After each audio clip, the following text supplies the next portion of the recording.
Në përpara se më dalë të pyetja veç që isha ndërlidh me gjyqtarin, domethënë kur folim edhe për kategoritë të cilat janë liruar tani, unë nuk shoh shumë kategori që ka të liruar më shumë se sa që ka pas në udhëzimin administrativ të vitit 2017. Nëse atëherë kemi pas persona me aftësi të kufizuar, tani kemi të ndarë në persona të verë për persona paraplegjik dhe tetraplegjik dhe personat me aftësi të kufizuar. Kemi pas në vitin 2019 që kanë hi personat që kanë marrë, domethënë që janë liruar pi taksave që kanë qenë ata që kanë pësu dhunë seksuale. Domethënë kemi, kurse për parashtresa qëndron ajo për parashtresa, për shkak se tani më kemi disa parashtresa më shumë të liruar se sa që kanë qenë më herët. Kontestet e punës kanë qenë edhe më herët të liruar dhe me udhëzimin e vitit 2017, nuk është ky udhëzim që i liron kontestin nga marrëdhënia e punës, kurse nëse marrim aspektin krahasimor me shtetet e tjera të regionit që po i referohet edhe gjyqtari, domethënë pikërisht rastisht me qëlloj që para se marrë këtu e mora edhe udhëzimin administrativ të Slovenisë dhe dallon diametralisht sistemet e vendeve të regionit me sistemin e Kosovës. Për një arsye. Sistemi gjyqësor në Kosovë ka pavarësi në caktimin e taksave, për shkak se të tillë ka bërë kushtetuta dhe ligji për Këshillin gjyqësor. Është vetë rregullim dhe i ka jap autorizim për me nxjerrë edhe udhëzimin për administrimin e taksave. Në shtetin e regionit besom që në asnjë prej shteteve nuk i keni gjë të tillë. Domethënë në secilin prej këtyre shteteve që i referohem, kemi ligj për caktimin e taksave gjyqësore. Në kategori absolutisht kategori më lartë, domethënë në shumicën e shteteve janë pikërisht Kuvendi i Republikës atij shteti i cili nxjerr ligjin me cilën i përcakton taksa për qytetarët dhe nuk ja lën sistemin gjyqësor në dorën e tij për ta rregulluar për ta vetë atëherë është si çështje fiskale. Absolutisht. Sepse ai e përcakton buxhetin e shtetit dhe në kodin e buxhetit të shtetit kemi pastaj edhe taksat e qytetarëve të cilat kërkojnë drejtësi. Megjithatë tek ne është kjo kompetencë e Këshillit gjyqësor. Tek Këshilli gjyqësor është më ndryshe dhe unë pak e kam pas të çuditshme me pa gjithë këtë rritje të taksave nga Këshilli gjyqësor, kur për ato që e tha dhe gjyqtari që duhet me njoftu opinionin se nuk janë këto taksa që shkojnë në Këshillin gjyqësor. Janë taksa që shkojnë në buxhetin e Republikës Kosovës dhe nuk është që Këshilli gjyqësor vetë financohet nga këto taksa. Sepse nëse ish vetë financuar nga këto taksa, kish pas një logjik për me rrit buxhetin e Këshillit gjyqësor, buxhet të cilin Këshilli gjyqësor de facto nuk e ka arritur asnjëherë me nevojat që i ka. Ne duhet të theksojmë atë që buxheti i Këshillit gjyqësor gjithmonë ka qenë më i vogël se sa që kanë qenë nevojat e Këshillit gjyqësor. Janë tri qëllime në fakt që lidhen me vetë krijimi i sistemit drejt e para, efektiv, po ashtu ka për qëllim funksionalitet brenda sistemit sa i përket taksave gjyqësore. Është e rëndësishme që të potencohet fakti që edhe standardi jetësor, po edhe realiteti ekonomik në Republikën e Kosovës ndërlidhet me këtë rritje në disa kategori, por edhe zgjerimin e gamës së disa kategorive të personave dhe të parashtresave. E po ashtu, nuk ka asnjë rast ku nuk sigurohet drejtësi si rezultati taksës gjyqësore. Pse? Në rast se një person, edhe pse nuk është i kategorizuar në kuadër të personave që janë të potencuar në udhëzimin administrativ dhe gjendja e tij ekonomike nuk është e mirë, lirohet nga kjo pagesë.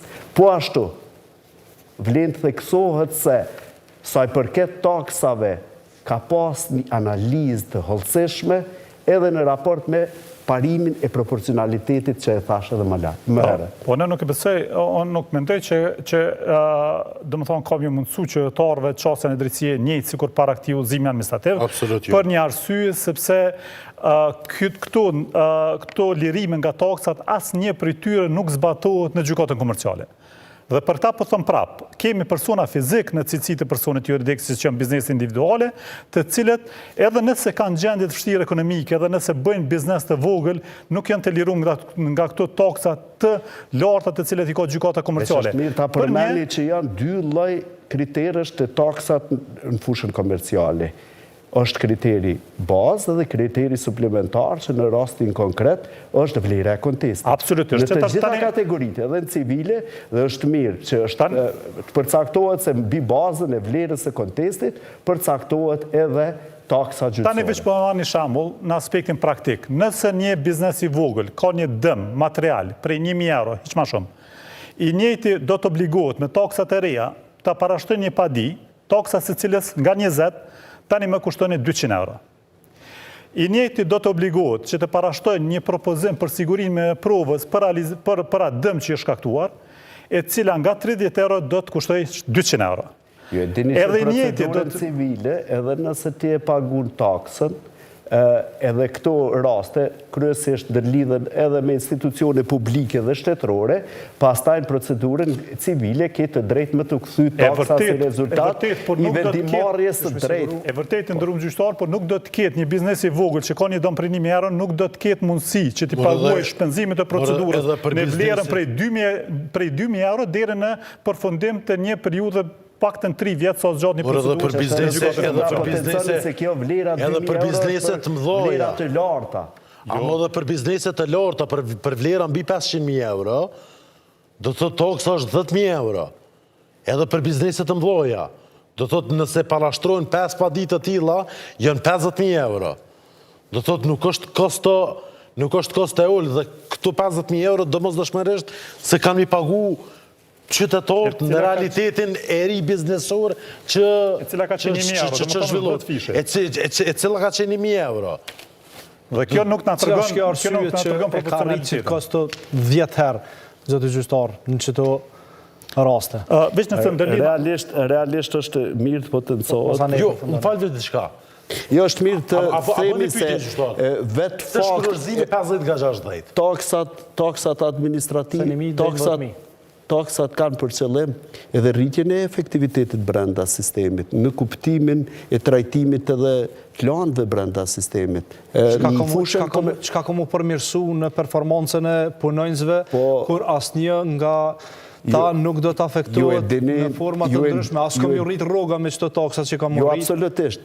Ju e dini reformën e thellë që është bërë brenda sistemit drejtësisë. Koston financiare që kushton brenda sistemit drejtësisë për shërbimet që i ofrojnë në mënyrën më të lehtë të mundshme, që sa edhe në mënyrë online. Ne i kemi liru për shembull për çështjet e evidencës penale atje dhe për disa kategori për shërbimet të cilat kërkohen online. Kjo e para me qëllim që mos ta ngarkojmë vetë administratën brenda sistemit dhe kemi kriju një sistem të avancuar dhe si rezultat i kësaj, unë po ju them, e gjithë ngritja e taksave gjyqësore me udhëzimin për unifikimin e taksës gjyqësore 3/2025 ka për qëllim respektivisht me zbatu parimin e proporcionalitetit në raport me një shërbim të cilin e ofron sistemi i drejtësisë. Që shko më rritë efikasiteti që po thoni? Veç efikasiteti ose efektiviteti shko më rritë. Që shko më rritë kjo për shkak të rritjes së taksave? Unë me 31 dhjetore kum bu një padi e kum pagu 20 euro. Me ne janare kum bu një padi tjetër, për çështje tjetër, e kum pagu 60 euro. Çka rritë, çka dallon e pola për dytës? Realisht, taksat gjyqësore janë të mira të cilat shkojnë në buxhetin e Republikës Kosovës. Amo kjo tash është taks fiskale gjyqtar.